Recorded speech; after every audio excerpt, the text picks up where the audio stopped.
Bienvenidos a un programa muy importante de nuestra serie conmemorativa de los 60 años del aniversario del CREFAL, en el cual contamos con la presencia de un invitado muy especial, que es el maestro Alonso Lujambio, secretario de Educación Pública, que nos acompaña en esta ocasión en el Centro de Cooperación Regional para la Educación de Adultos en América Latina y el Caribe.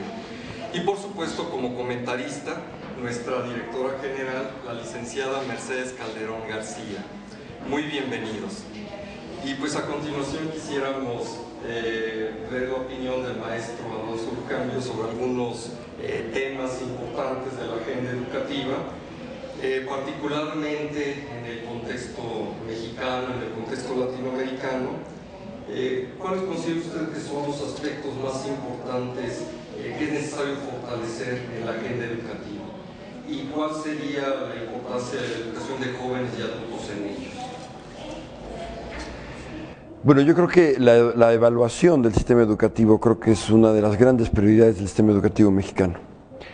El presidente Calderón es el primer presidente de México que hace evaluaciones censales, universales, permanentes, transparentes, lo cual genera ciertamente un conocimiento preciso, diagnóstico del estado que guarda el sistema educativo y por supuesto permite darle dirección al cambio.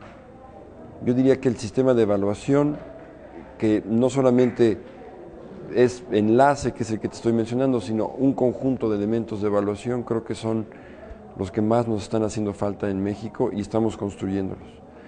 Y yo te diría otra cosa, la participación de los padres de familia. Es muy difícil pensar, Emilio, en un sistema educativo exitoso si no construye comunidad la escuela, y la construcción de tejido social se da a través precisamente de la incorporación plena y entusiasta de los padres de familia al proceso educativo. Yo te destacaría especialmente esos dos elementos. Y en cuanto a la educación de jóvenes y adultos, ¿qué relevancia considera usted que puede tener en este proceso? Hombre, estoy pensando en el rezago educativo, porque hay muchas maneras de ver lo que tú me estás preguntando. El rezago educativo pues se entiende como aquellos jóvenes que tienen, o adultos que tienen más de 15 años, y no saben leer y escribir o no han terminado la primaria o la secundaria. Aquí hemos hecho un esfuerzo importante en México, tenemos todavía mucho por hacer, pero lo que ha hecho el Instituto Nacional de Educación para los Adultos para atacar este problema es muy significativo. Desgraciadamente se nos acumula el problema y tenemos en los cortes generacionales, en la pirámide poblacional demográfica de México, todavía un espacio enorme que recorrer. Pero yo creo que con voluntad y con el esfuerzo que estamos desarrollando sistemático, sin frenarlo, podemos llegar, si no a abatir el rezago totalmente, porque esto es prácticamente imposible en cualquier parte del mundo, sí a fortalecer extraordinariamente la capacidad del sistema educativo para alfabetizar, y si no, insisto, para abatir totalmente el problema, sí para avanzar muy significativamente. En los últimos 30 años, el esfuerzo más importante se ha registrado precisamente en los últimos 10, porque hemos logrado abatir 11.1% el analfabetismo y en general el rezago educativo de México. Por lo tanto, continuar con este esfuerzo es absolutamente clave para el futuro del país. Licenciada Mercedes Calderón, su comentario. Todas las investigaciones nos dicen que la corresponsabilidad de la educación no nada más es de los maestros, sino también de la familia y de los actores de la sociedad. ¿Qué está haciendo el gobierno para poder vincular la educación con estos otros actores? Bueno, los consejos escolares de participación social son la figura jurídica que existe desde 1993 para que los padres de familia se integren al proceso educativo. La verdad es que hace 2 años, de las 198,000 escuelas públicas que existen en el país, pues solamente unas 8,000 tenían un consejo escolar de participación social. ¿Qué hemos hecho? Pues básicamente acordar con las maestras y los maestros de México cómo vamos a integrar realmente al conjunto de las escuelas a este proceso. Ya más de 160,000 escuelas en México en los últimos 2 años han construido su consejo escolar de participación social.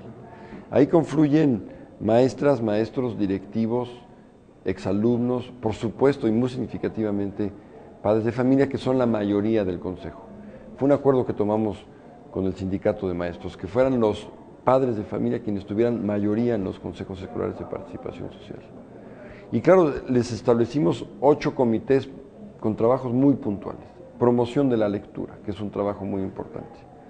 El cuidado del alimento y de la bebida, digamos, que se expende en la escuela, porque ya hay un control, como tú sabes, al respecto. Tenemos un comité de vinculación con las autoridades municipales para hacerles saber de cuestiones de seguridad del entorno escolar. Tenemos un comité de agobio, de acoso entre pares o el bullying.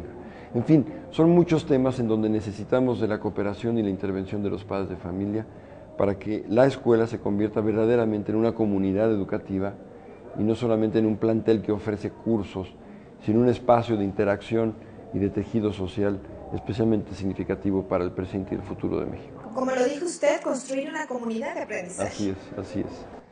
El Centro de Cooperación Regional para la Educación de Adultos en América Latina y el Caribe, por su misión, propone modelos, recomendaciones a los gobiernos de la región latinoamericana, particularmente al mexicano, en materia educativa y en materia de aprendizaje a lo largo de la vida, justamente con esta visión de fortalecer comunidades de aprendizaje reales donde participen las familias y la sociedad en el proceso educativo.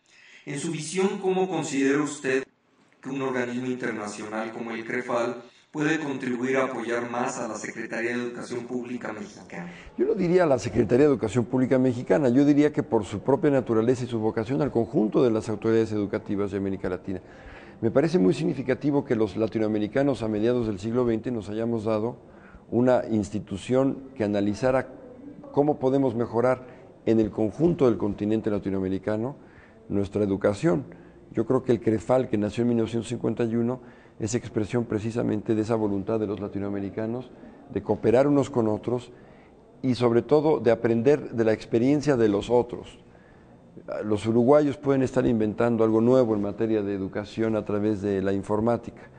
Los argentinos pueden estar inventando un nuevo mecanismo más eficiente, digamos, y más útil para potenciar la lectura entre los niños.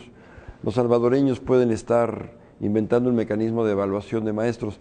En la medida en que el CREFAL es una instancia para conocer de las experiencias de los otros, podemos significativamente enriquecernos unos de los otros. Y yo creo que esta es la gran contribución, sin duda, que ha hecho el CREFAL a la historia del sistema educativo en América Latina. Pues es un gusto de verdad tenerlo aquí con nosotros, yo en CREFAL, y comentar también que el secretario de Educación Pública es el presidente de nuestro Consejo Administrativo del CREFAL, por lo cual doblemente es un orgullo tenerlo aquí. Muchísimas gracias. Muchas gracias, maestro. Gracias, licenciada. Amables televidentes, muchas gracias por estar con nosotros en esta transmisión.